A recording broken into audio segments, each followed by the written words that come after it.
Hello everybody, Green Romantic here.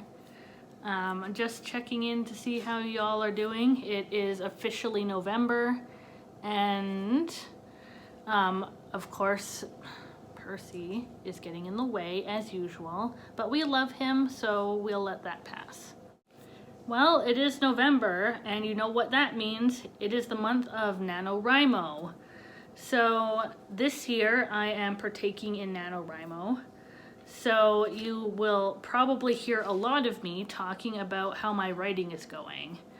So this year my project is a little bit different than usual. You see, usually I'm a science fiction and fantasy writer. So this project is a little bit different. First of all, because it's a contemporary novel set in Vancouver, Canada. It's a university setting, which is something I know a lot about, at least, being a 6-year student now. So also, this is my first novel that is going to have a gender fluid protagonist. So this is something that makes me really excited. I guess I should add in that for those of you who don't know what NaNoWriMo is, it stands for National Novel Writing Month. And it is the time of year when writers are going a little bit bonkers because the challenge is to write a novel in a month. So just so that you are aware, people are defining novel as 50,000 words and a month as 30 days. So the challenge is to write 50,000 words in 30 days. It's quite a challenge. So if you see some of your writer friends going a little bit more crazy than usual, that's probably why. So today is November 2nd. I'll be posting this video probably in a few days, so it won't be November 2nd by then anymore. I'm starting to write on my project, which I'm calling Weekend Girl. So Weekend Girl is about a gender fluid protagonist named Ash, who was assigned male at birth. Ash is a university student, a third-year university student in English at UBC. That is the University of British Columbia. So what Ash is doing is struggling with their identity because they only just recently came out as gender fluid, and their friend Bebe is helping them out. Bebe is Chinese. Anyways, so Bebe and Ash are struggling with romance as well, both of them.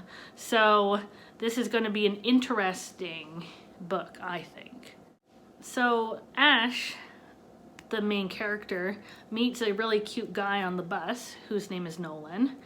And this person helps Ash when they are struggling with something of a panic attack by being on this crowded bus. So you sort of have a meet cute here, which is great for me because I love those. Anyways, so Ash meets Nolan and immediately thinks that Nolan is like the greatest thing since sliced bread. Anyways, so the rest of the story is going to detail how Ash is going to reconcile their gender and their romantic identity. So it is going to be pretty funny, and already in my writing it's gone a little bit off track because that's how characters are. They make your life difficult. So for my cast of characters, we have Ash, which is short for Ashley. Ash is British. Well, their father is British and their mother is Canadian. So they have dual citizenship. So luckily for Ash, that means that they don't have to pay as much tuition as an international student. But they were raised in Britain. Then you have Nolan, who was Canadian born and bred. Looks a little bit like the character who played Arthur off of the BBC show Merlin. I've forgotten what his name is right now. That's okay. I'm sure a few of you know who he is, but it looks just a little bit like that guy. Anyways, that was my inspiration. Also, you have Bebe, who is Ash's friend. She's Chinese and also a lesbian. And her goal is to be the butchest of butch lesbians, so yay. You also have Gabe, who is Nolan's best friend, who is black, and Bebe's sort of girlfriend, Uma, who is also Gabe's cousin.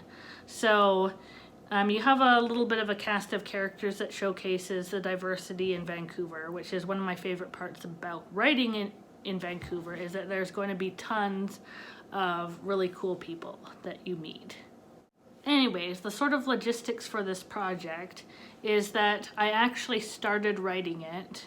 I got 2 chapters completed, which was about 6,000 words each, so about 12,000 words of the story written. My aim is to add another 50,000 words onto that, so that by the end my project is over 60,000 words long. So that's what my goal is for this project, is to have it complete by the end of November, and then I'll be able to edit it, revise it, and submit it somewhere. So that's my goal for this project. So let's see how that goes.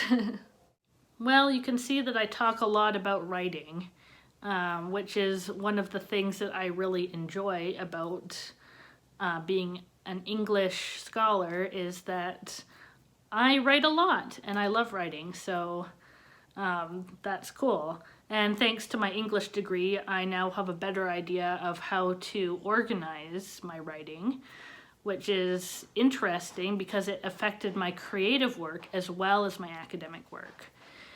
So we'll see how this goes. I think it'll go well. Fingers crossed for that. And I'll see you guys again soon. Hopefully talking about something other than writing, so that people who like listening to other things get a chance to hear some stuff. If you guys are also doing a NaNoWriMo project, please let me know. We can be friends on the NaNoWriMo page. Cool. See you on the flip side.